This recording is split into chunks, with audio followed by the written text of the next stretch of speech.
প্রিয় শিক্ষার্থী বন্ধুরা, আজ আমরা সিসি এফইউপি নতুন সিলেবাসে বিদ্যাসাগর ইউনিভার্সিটির আন্ডার গ্র্যাজুয়েটের সেমিস্টার 1 এর এমডিসি অর্থাৎ মাল্টিডিসিপ্লিনারি কোর্সের অন্তর্গত ইন্ডিয়ান কনস্টিটিউশন এই সাবজেক্টটি নিয়ে আমরা আলোচনা করব।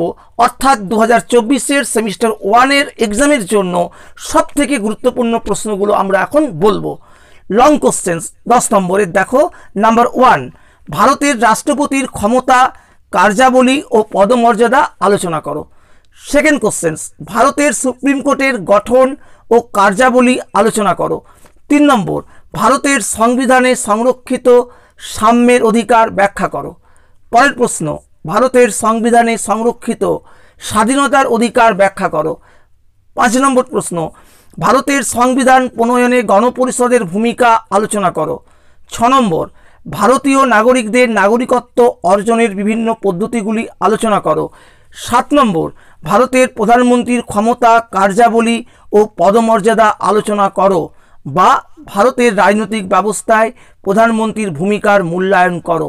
আর 8 নম্বর, ভারতীয় সংবিধানের প্রধান বা মূল বৈশিষ্ট্যগুলি আলোচনা করো। এছাড়াও তোমাদেরকে এই 8টি সবথেকে গুরুত্বপূর্ণ ইম্পর্টেন্ট প্রশ্ন এবারের পরীক্ষার জন্য আমরা দিলাম। এছাড়াও আমরা আরও কয়েকটি এক্সট্রা প্রশ্ন তোমাদের বলছি।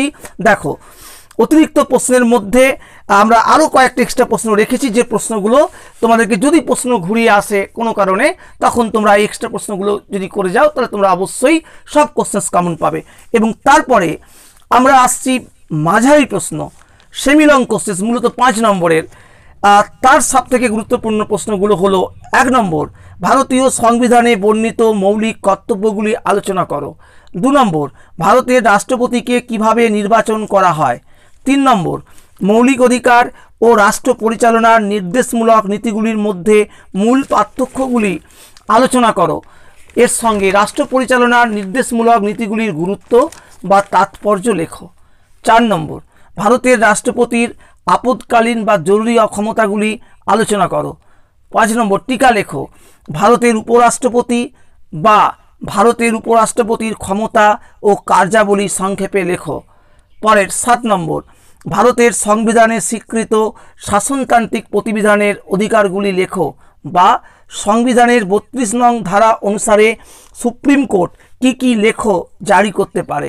পরের প্রশ্ন 8 নম্বর, ভারতীয় সংবিধানের প্রস্তাবনার তাৎপর্য লেখো। 9 নম্বর, টিকা লেখো রাজ্যপালের স্বেচ্ছাধীন ক্ষমতা। আর 10 নম্বর, টিকা লেখো ভারতের কেন্দ্রীয় মন্ত্রিসভা।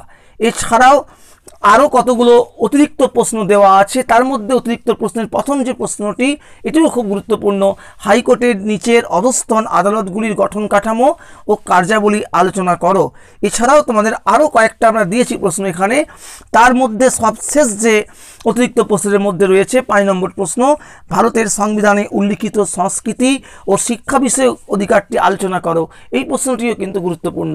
তাহলে আমরা মোটামুটি লং কোশ্চেন্স এবং মাঝারি মানের প্রশ্নগুলো আমরা সব ইম্পর্টেন্টগুলো বলে দিলাম। আজ তাহলে এ পর্যন্তই।